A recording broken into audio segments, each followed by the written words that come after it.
अस्सलाम वालेकुम। आप देख रहे हैं पॉलिटिकल टीवी। मैं हूं प्रोफेसर अमीर हमजा बिरक। आज हम एक बड़े ही करंट इश्यूज़ के ऊपर बात करेंगे जिसका ताल्लुक़ सारी दुनिया के साथ है और जिसके असरात सारी दुनिया की मईशत और सियासत पर बड़े गहरे होते हैं। तो आइए बात शुरू करते हैं अमेरिका के सदारती इलेक्शन की। अमेरिकी आइन के मुताबिक अमेरिका में सदारती निज़ामी हुकूमत है और हर 4 साल के बाद वहाँ सदारती इलेक्शन होते हैं और इख्तियारात के लिहाज से जो अमेरिकी सदर होता है वो दुनिया का ताकतवर तरीन हेड ऑफ द स्टेट होता है, क्योंकि उसके पास इख्तियारात ही इतने होते हैं। तो ये जो इलेक्शन हो रहा है ये आइन के मुताबिक, आइन में, अमेरिका के आइन में ये एक तयशुदा बात है। आइन में ये लिखा हुआ है कि हर 4 साल के बाद जब सदर की टर्म पूरी होगी तो 4 साल के बाद नवंबर के महीने में, नवंबर के पहले हफ्ते में जो बुध आएगा उस दिन इलेक्शन होंगे। ये उन्होंने अपने आइन के अंदर लिखा हुआ है। कोई अबहम नहीं है उसमें पाकिस्तान की तरह कि इलेक्शन कब होंगे नहीं होंगे, कैसे होंगे, कौन कराएगा, ये वहाँ मतलब है प्रॉब्लम नहीं है। तो आइन के मुताबिक नवंबर इसी साल यानी कि 2-3 महीने बाद 3 नवंबर बुध 2020 को अमेरिका में इंतखाबात होंगे। और इससे पहले अमेरिकी अवाम जो हैं वो इंतखाबात की एक सेंचुरी मुकम्मल कर चुके हैं, यानी कि 101वां जिसको आप कहते हैं, यानी कि 100 इंतखाबात सदारती इलेक्शन पहले हो चुके हैं और ये 101वां इलेक्शन होगा। जो कि ये प्रोसेस जो था वहाँ पे सदारती सिस्टम का, जब अमेरिका एक हुआ बरतानिया से आज़ादी हासिल करने के बाद, तो ये प्रोसेस का कमोबेश 1930 की दहाई में शुरू हुआ सदारती इलेक्शन का, और फिर आहिस्ता आहिस्ता उसमें बेहतरी आती गई और आज वो मतलब है सारी दुनिया की निगाहें उस इलेक्शन पर मरकूज़ होते हैं। अमेरिका के सदारती सिस्टम इलेक्शन को डिस्कस करना इसलिए बहुत ज़रूरी है कि इसकी अहमियत बहुत ज़्यादा है और आज दुनिया जिस मकाम पर खड़ी है उससे यही कहा जा सकता है कि ये जो इलेक्शन के बाद सदर मुंतखब होगा वो सिर्फ अमेरिका का सदर नहीं होगा, बल्कि वो दुनिया के एक बहुत बड़े हिस्से का सदर होता है। अलामती तौर पर जो दुनिया में हो रहा है, जिस तरह की पॉलिटिक्स चल रही है, जिस तरह की मईशत है, जिस तरह के आलमी हालात हैं, उसमें इतनी ज़्यादा अहमियत है अमेरिका के सदारती इलेक्शन की, चूँकि सारी दुनिया जदीद नौआबादियाती निज़ाम के अंदर जकड़ी हुई है और जदीद नौआबादियाती सिस्टम का मतलब समझना बहुत ज़रूरी है। जिसको अंग्रेज़ी में न्यू कॉलोनियलिज़म कहते हैं, कि कॉलोनियलिज़म का मतलब ये था कि डायरेक्ट जो कब्ज़ा है वो तरक्की याफ्ता मुल्क या सरमायादार मुल्क गरीब मुल्कों पर करते थे और वहाँ साल साल सैकड़ों साल तक अपनी हुकूमतें करते थे, वहाँ से मालो दौलत लूटते थे और उससे अपने मुल्कों में जाके तरक्की, कारखाने, और उन्होंने सनती इनकलाबात भी बर्पा किए और फिर उन कारखानों के नतीजे में जो माल पैदा हुआ वो फिर तीसरी दुनिया के गरीब मुल्कों में बेचा और तीसरी दुनिया के मुल्कों पर इतना कब्ज़ा रखा कि ये मुआशी तौर पर ख़ुद कफ़ील ना हो, ये कारखानादारी की तरफ ना चले जाएं, ऐसी पॉलिसी न बनाए। तो ये सारा एक कॉलोनियल सिस्टम था। पहली और दूसरी आलमी जंग के नतीजे में जब दुनिया की एक बड़ी गालिब अक्सरियत जो थी वो बज़ाहिर आज़ाद हो गई, तो वहाँ से न्यू कॉलोनियलिज़म का आगाज़ हुआ, जिसका मतलब ये था कि अब तरक्की याफ्ता मुल्क और सरमायादार मुल्क जो हैं दुनिया के 15-20, वो अब बरह रास्त कब्ज़ा नहीं करेंगे गरीब मुल्कों पर, बल्कि वो उनकी मईशत और सियासत को पीछे बैठकर कंट्रोल करेंगे और पूरी हुकूमतें उनकी मर्ज़ी से बनेंगी, हुकूमतें उनकी मर्ज़ी से जाएंगी। दाखिला पॉलिसी के मेजर जो मतलब है अभी चीज़ें होंगी, जिसमें कौन सी मईशत का रास्ता इख्तियार करना है, सनतकारी होगी नहीं होगी, मईशत ज़राअत पर होगी या मतलब इंडस्ट्री पर होगी, और ख़ारजा पॉलिसी के ऊपर ख़ास कर वो सब चीज़ों पर उनका कंट्रोल होगा। फिर इस कंट्रोल को मज़ीद मुस्तहकम करने के लिए ब्रिटन वुड्स सिस्टम के तहत जो इदारे बनाए गए, जिनमें दो बड़े मशहूर इदारे हैं, वर्ल्ड बैंक है, IMF है, ये बड़े मशहूर इदारे हैं जो जिनका मकसद मईशत को भी कंट्रोल करना होता है और सियासत को भी कंट्रोल करना होता है। तो इसलिए अमेरिका के सदारती इलेक्शन की, इसलिए मैं कहता हूँ कि ये सारी दुनिया का इलेक्शन है और मुस्तकबिल का अमेरिकी सदर जो है वो 80-90% दुनिया का ही जो है वो सदर होगा। दूसरी बात यह है कि जो अमेरिका का सदारती इलेक्शन है, इसको समझना बड़ा ज़रूरी है कि वहाँ इलेक्शन होता कैसे है। यानी कि दुनिया के किसी मुल्क में ऐसा सिस्टम मौजूद नहीं है जिस तरीके से अमेरिका का जो सदर है वो मुंतखब होता है। मतलब ये है कि आम तौर पर चूँकि वहाँ सदारती सिस्टम है तो इसके लिए यही समझा जाता है कि भाई वो कुछ लोग खड़े हो जाएंगे और लोग उनको वोट दे देंगे, ऐसा हुआ नहीं है। वहाँ एक इलेक्टोरल कॉलेज है,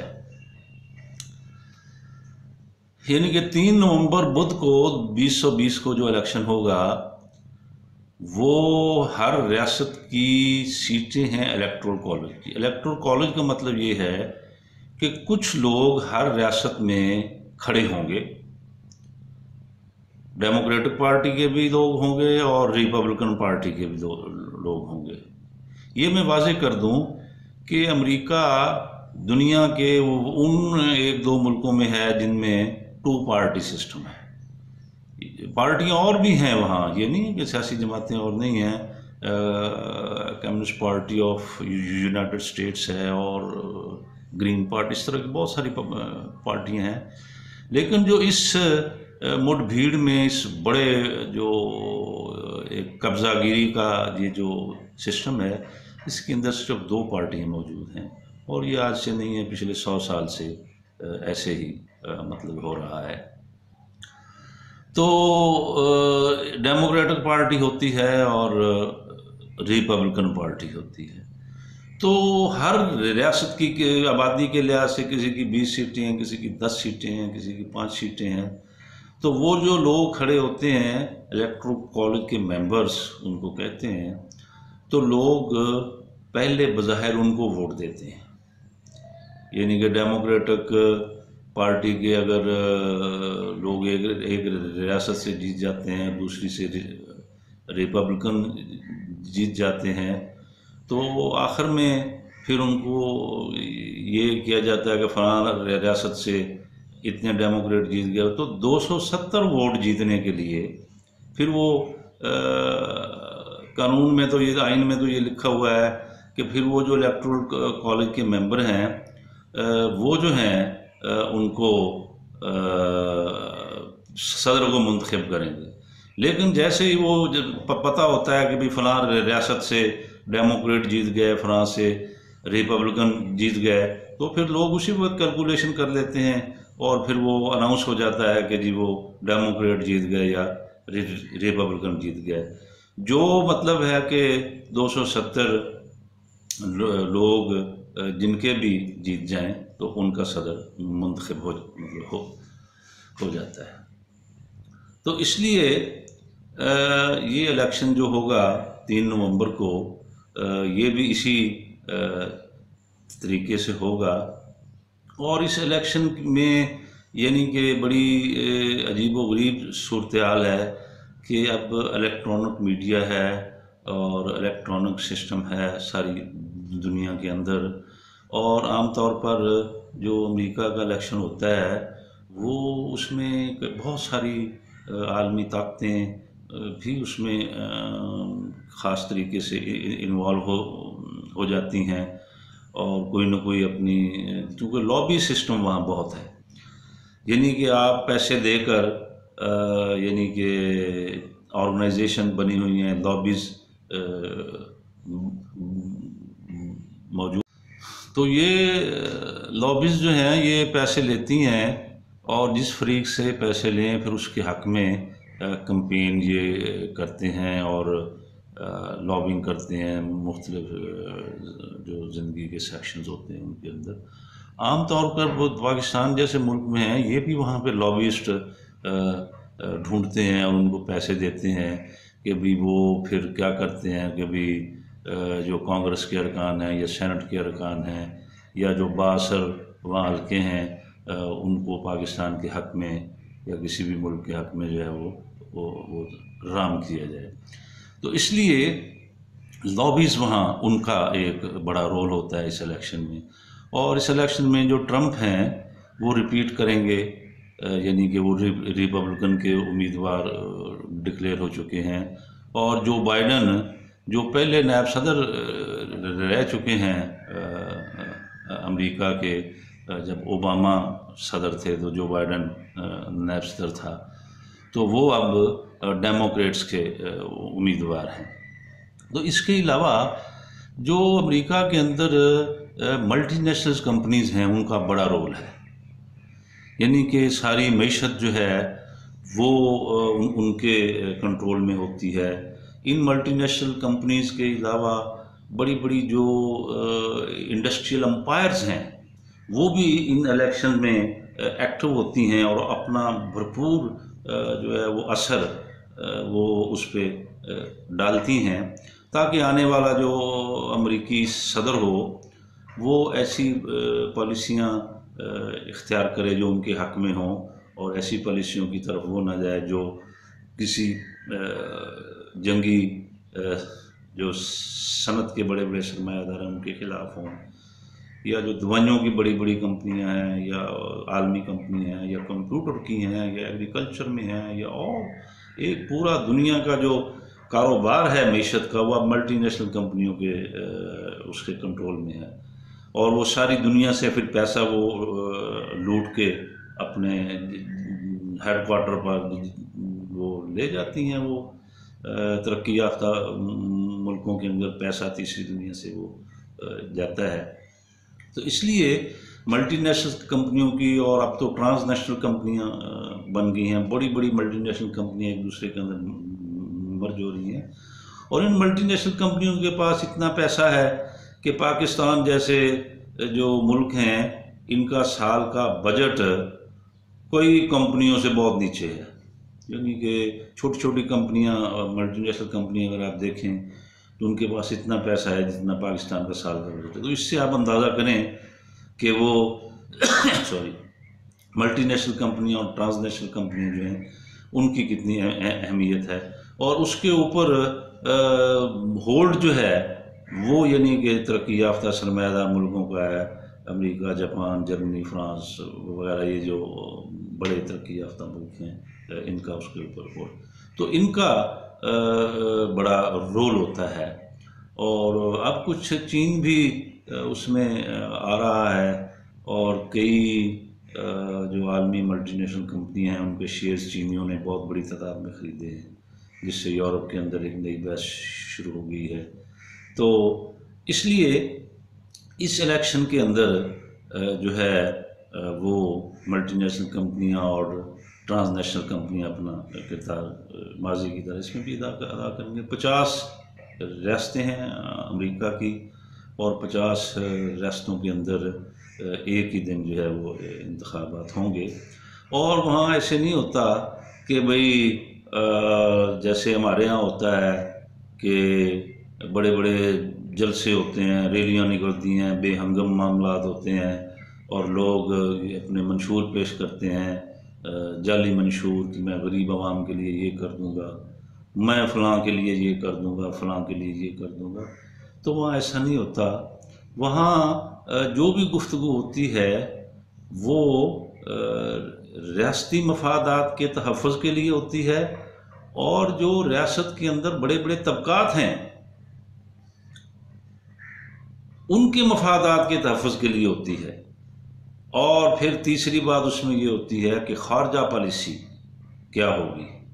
हाँ जी, जैसे आम तौर पर हर इलेक्शन में इशू होता है कि चीन के ख़िलाफ़ वहाँ बात की जाती है, शुमाली कोरिया के ख़िलाफ़ बात की जाती है, ईरान के ख़िलाफ़ बात की जाती है। तो ये सारी चीज़ें वहाँ मतलब हमारी तरह नहीं होती, बड़ी मुख्तलिफ होती हैं। और चूँकि रियासत जो है, आम तौर पर यह लफ्ज़ आपने सुना होगा, रियासत ख़ुद एक तबकाती इदारा है, यानी कि रियासत तबकों की होती है।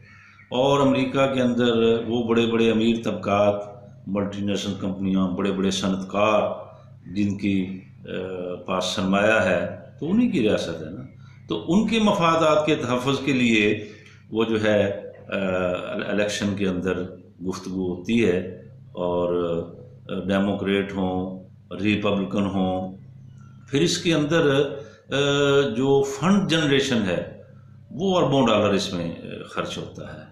और वो फंड कहाँ से आता है? जो डेमोक्रेट्स की लॉबीज़ होती हैं, जो मल्टीनेशनल कंपनियां, बड़े बड़े सनतकार और कार्टेल जो हैं वो उनको सपोर्ट कर रहे थे, वो उनको फंड देते हैं। बाकायदा फ़ंड कैंपेन चलती है वहाँ ओपन, और हर सदर जो है अपनी फ़ंड कैंपेन चलाता है।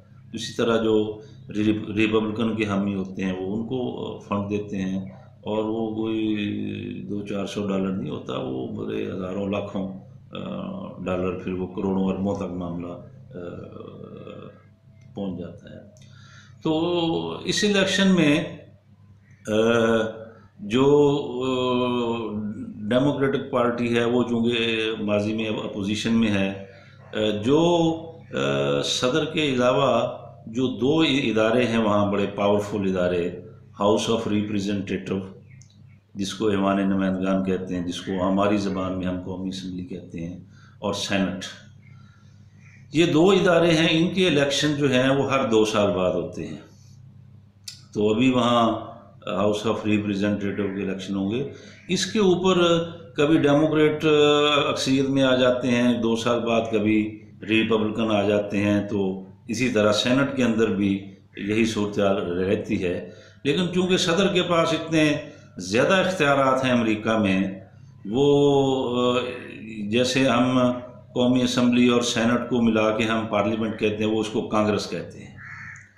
तो कांग्रेस का कोई भी चीज़ जो है वो अमेरिकी सदर के पास इख्तियार, उसको वीटो कर सकता है। तो इसलिए इस बात से कोई फ़र्क नहीं पड़ता कि जो भी सदर जीते, जो अपनी पॉलिसियाँ वो चलाना चाहता है, मुआशी पॉलिसियाँ, सियासी पॉलिसियाँ, खारजा पॉलिसी, उसमें अगर उसकी पार्टी को कांग्रेस में या सेनेट में अक्सरियत हासिल नहीं है तो उसमें कोई रुकावट आएगी नहीं, ऐसा नहीं होता। तो वहाँ पर सदर को बहुत ज़्यादा इख्तियारात हासिल हैं। तो जो बाइडन या ट्रंप में से जो भी जीतेगा, इस वक्त की जो सूरत हाल है उसमें जो बाइडन को एज हासिल है, यानी कि 198 के करीब जो सर्वे आए हैं उसके मुताबिक वो है, और वो ट्रंप उससे 8-10-15 पॉइंट जो है वो पीछे है। तो इसलिए लेकिन अमेरिका की एक और रवायत है, यानी कि 1 साल हो गए हैं, ये 100 इलेक्शन इससे पहले हो चुके हैं। बहुत कम ऐसा हुआ है कि जो सिटिंग प्रेसिडेंट होता है वो अगर अगले इलेक्शन में कैंडिडेट है तो वो हार जाए, ऐसा बहुत कम हुआ है। क्योंकि अमेरिका के आइन में ये भी लिखा हुआ है कि भी सदर जो है वो 4 साल के लिए होगा, और एक आदमी 2 दफ़ा सदर का इलेक्शन कंटेस्ट कर सकता है, तीसरी दफ़ा नहीं कर सकता। ये आलमी जंग में हुआ कि वो 2 दफ़ा की बजाय 3 दफ़ा एक सदर मुंतखब हो गया, क्योंकि हालात ऐसे थे। तो अब ऐसे ही है, रवायत भी और कानून भी। तो बहुत कम ऐसा हुआ है कि सिटिंग प्रेसिडेंट अगर दूसरी दफ़ा खड़ा है तो वो इलेक्शन हार जाए। बहरहाल क्योंकि आलमी हालात बड़े मुख्तलिफ हैं, और ट्रंप के बारे में एक जो अमरीकी अवाम के अंदर और अमरीका के अंदर राय है, उसमें उसमें बहुत सारे नेगेटिव पहलू भी हैं।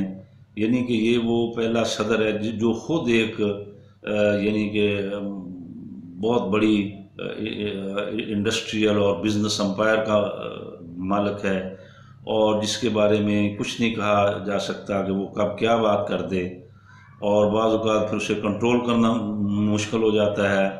और फिर पेंटागन और जो वजारत ख़ारजा है अमेरिका की, उसको फिर बैठा के उसको समझाते हैं, ब्रीफ करते हैं, तो फिर जाके मामला इसी तरह 4 साल में मुख्तलिफ इश्यूज़ के ऊपर आपको इल्म है ये चलता रहा है। तो बहरहाल इस वक्त तक तो जो बाइडन को जो है वो एज हासिल है, लेकिन ये बात तय है और ये बात याद रखने वाली है कि जो भी जीतेगा, डेमोक्रेट जीतें या रिपब्लिकन जीतें, दुनिया के अंदर कोई बुनियादी तब्दीली नहीं आएगी। ये न्यू कॉलोनियलिज्म का जो जालमाना सिस्टम है ये जारी रहेगा, और दुनिया के ऊपर अमेरिका की हुक्मरानी जो है वो जारी रहेगी ता वक्त के दुनिया बाईपोलर होकर इस हद तक ना पहुंच जाए जैसे अब कोल्ड वार की एक मतलब सेकंड कोल्ड वार इसको कहा जा रहा है, जो चीन और अमेरिका के दरमियान चल रही है वो शुरू हो चुकी है। तो इसके नतीजे में हो सकता है कि कुछ मुल्क जो हैं अमेरिका के शिकंजे से, उसके मुआशी और सियासी शिकंजे से बाहर आ जाएं, लेकिन कोई ऐसी तब्दीली नहीं होगी। अब इस इलेक्शन से पहले जो एक बहुत बड़ा ट्रंप ने एक यानी कि अपने आवाम को खुश करने के लिए और इलेक्शन जीतने के लिए जो एक कार्ड खेला है, वो अरबों और इसराइल के दरमियान जो एग्रीमेंट्स करवा रहे हैं। सऊदी अरब का भी बड़ा सॉफ्ट कॉर्नर है, बल्कि पहले इन्होंने एक कोऑर्डिनेशन कमेटी बनवाई जिसमें इसराइल शामिल है, जिसमें बहरीन शामिल है, यूएई शामिल है, अम्मान शामिल है और सऊदी अरेबिया शामिल है। वो कोऑर्डिनेशन कमेटी जो है वो अपना काम करती रहती है कि भी हाँ, तो यानी कि इलेक्शन से 3-4 महीने पहले यूएई का इसराइल के साथ सफारती तल्लुकात कायम करना एक बड़ा यानी कि ट्रंप कार्ड इसको आप कह सकते हैं, जिससे अमेरिका के अंदर बहुत बड़ी जो एक बासर लॉबी है वो यानी कि ट्रंप के को सपोर्ट कर सकती है। और फिर जो इस हलके की जो प्रो इसराइल हलका है अमेरिका के अंदर या सारी दुनिया के अंदर, उनके पास बहुत वसाइल हैं। मीडिया सारा, अमेरिकी मीडिया सारा उनके कंट्रोल में है, बड़ी बड़ी मल्टीनेशनल कंपनियां उनके कंट्रोल में हैं, तो वो भी ट्रंप को इस हवाले से सपोर्ट कर सकते हैं। तो बहरहाल जो बाइडन जीते या ट्रंप जीते, वो कहते हैं कि Hem Singh and Khem Singh both are the same thing, और सारी दुनिया ऐसे ही है कि भाई उसको बशीर कसाई ने हलाल करना है या अपना किसी और कसाई ने हलाल करना है। तो अमेरिका की पॉलिसीज़ के अंदर कोई बुनियादी तब्दीली नहीं होगी। ईरान के ख़िलाफ़ उसी तरह रहेगा तसलसल, और चीन के ख़िलाफ़ जो ट्रेड वार है उसी तरह, और बाकी दुनिया में भी उसी तरह मामला चलते रहेंगे। हाँ, थोड़ा सा फ़र्क ये होता है कि डेमोक्रेट जो हैं वो ज़रा सॉफ्ट हैं, वो जमहूरियत को पसंद करते हैं, जमहूरी मुल्कों को पसंद करते हैं। इसीलिए पाकिस्तान की 70-72 साल तारीख़ में डेमोक्रेट्स की जब हुकूमत आती है तो पाकिस्तान के साथ उनके तल्लुकात इतने अच्छे नहीं रहते। इसके मुकाबले में जो रिपब्लिकन हैं वो इतने डेमोक्रेट नहीं हैं, और पाकिस्तान में हर मार्शल लॉ को उन्होंने सपोर्ट किया है।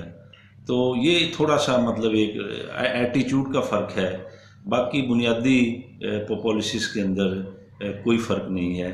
और उसकी एक सबसे बुनियादी वजह ये है कि अमेरिका एक इम्पीरियलिस्ट पावर है। डेमोक्रेट हों, रिपब्लिकन हों, उनका जो एक साम्राज्य, इम्पीरियलिज्म को हम यानी कि उर्दू में अगर हम उसको डिफाइन करें तो हम यही कहते हैं कि भाई ये मुल्क जो है ये साम्राज्य है। और इसके बारे में यानी कि इम्पीरियलिज्म जो है, इसकी जो पॉलिसियां हैं वो सारी दुनिया के अंदर बड़ी वाज़े हैं। और वो पॉलिसी चूँकि अकेले अमेरिका की पॉलिसी नहीं है, यानी कि जो आम तौर पर इम्पीरियलिज्म की तारीफ़ की जाती है कि भाई एक ऐसी ताकत, एक ऐसा मुल्क जो किसी दूसरी रियासत या मुल्क के पर डायरेक्ट हुक्मरानी करे, कब्ज़ा करके हुक्मरानी करे, या bye gaining political and economic control, यानी कि या बिहाइंड द सीन पॉलिटिकल और इकोनॉमिक कंट्रोल उस रियासत का, जो उन रियासतों का अपने हाथ में रखे, वो इम्पीरियलिज्म है।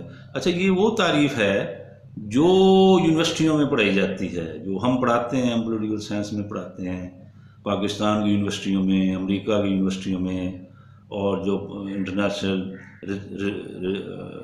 रिलेशंस या पॉलिटिकल साइंस की लाखों हज़ारों किताबें हैं, उसके अंदर यही तारीफ लिखी हुई है कि इम्पीरियलिज्म एक स्टेट पॉलिसी है, प्रैक्टिस और advocacy of extending power and dominion specially by direct territorial acquisition और by gaining political and economic control of other states और अदर एरियाज। ये इस तरह की तारीफ होती है। लेकिन इसको सोवियत यूनियन के इनकलाब जो 1917 में आया, communist party of Soviet union यानी कि सोवियत बाल्शविक पार्टी थी, उसके सरबराह और दुनिया के अजीम फिलोसफर और इनकलाबी रहनुमा लेनिन ने इसके बखिए उधेड़ दिए कि अभी इम्पीरियलिज्म क्या है। उसने एक किताब इस पर लिख दी, the highest stage of capitalism is imperialism, यानी कि सरमायादारी की तरक्की याफ्ता तरीन शक्ल इम्पीरियलिज्म या साम्राज्य है। यानी कि ये एक मुआशी निज़ाम हो गया ना, जो सारी दुनिया को जब वो कंट्रोल करता है अपने सरमाए की बुनियाद पर, कि जो पैदावार है और सरमाया है वो दोनों इस पैमाने पर इनके पास ज़्यादा हो, मतलब आ जाते हैं कि जिससे वो फिर सारी दुनिया के अंदर जो है वो मोनोपलीज पैदा कर देते हैं। मोनोपलीज आप समझते हैं, इजारादारी पैदा, जैसे पाकिस्तान के अंदर है कि जिस ज़माने में प्राइवेट सेक्टर और गवर्नमेंट का सेक्टर, इसके कारखाने थे तो मोनोपलीज नहीं थी। अब शुगर मिल्स एसोसिएशन है, अब सीमेंट मिल्स एसोसिएशन है, उनकी मोनोपली है, वो जितनी मर्जी पैदावार करें, जितनी मर्जी जिस रेट पे बेचें। तो ये फिर जब सारी दुनिया में ऐसा हो जाए तो वो लेनिन इसकी एक खासियत ये कहता है। दूसरा जो लेनिन ने कहा कि बड़े बड़े बैंक मर्ज हो गए हैं और जो मालियाती सरमाया है, फाइनेंस कैपिटल जो है, उसने पूरी मईशत के एक बड़े हिस्से को अपने कंट्रोल में ले लिया है। और ये अब ऐसे नहीं है, मतलब ये सिर्फ को अमेरिका तक महदूद नहीं रहा, ये अब सारी दुनिया में वर्ल्ड बैंक क्या करता है, आलमी बैंक क्या करता है, पाकिस्तान में गैर मुल्की बैंक बने हुए हैं सारी दुनिया में, और जो बैंकिंग सिस्टम है ये सारी मईशत को फिर जो है वो कंट्रोल करता है। फिर इम्पीरियलिज्म की तीसरी खासियत जो है वो जो लेनिन बताता है कि जब कैपिटल जो है, क्योंकि जो सनतकार और तरक्की याफ्ता मुल्क, उनके पास सरमाया बहुत ज़्यादा होता है, पैदावार बहुत ज़्यादा होती है, फिर वो मंडियाँ तलाश करते हैं, फिर वो सरमाया जो है वो तीसरी दुनिया के गरीब मुल्कों में एक्सपोर्ट करते हैं और उससे फिर मज़ीद सरमाया जनरेट करते हैं, बड़ा इस्तेसाल करते हैं, बहुत ज़्यादा मुनाफा कमाते हैं।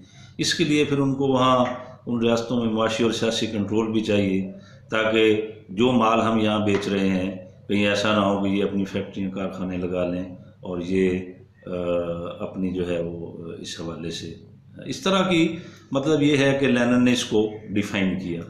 तो अगर हम इसको मतलब ये है प्रिसाइज करें तो इम्पीरियलिज़म एक यानी कि सरमायादारी निज़ाम की एक तरक्की याफ्ता शक्ल है और ये ख़ुद एक मुआशी निज़ाम बन गया है।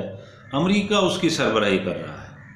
इसके अंदर जो 15-16 बड़े तरक्की याफ्ता सरमायादार मुल्क हैं, जापान है, जर्मनी है, फ्रांस है, इटली है, हाँ जी, और बरतानिया है। तो ये सारे मुल्क जो हैं वो अमेरिका की सरबराही में साम्राज्य मुल्क हैं और ये साम्राज्य मईशत इनकी साझी है, इकट्ठी है।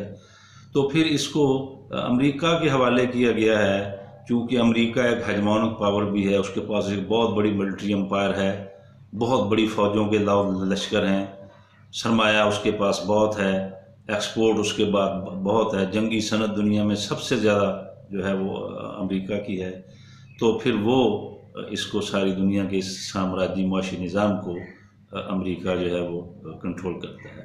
तो इसलिए 3 नवंबर बुध 2020 को जो बाइडेन जीते या ट्रंप जीते, ये साम्राज्य जो शिकंजा है सारी दुनिया के ऊपर, ये इसी तरह रहेगा जब तक के जो नए ब्लॉक इमर्ज कर रहे हैं, चीन या साबका सोवियत यूनियन रूस की क़यादत में, जिसमें छोटे छोटे मुल्क भी आ रहे हैं।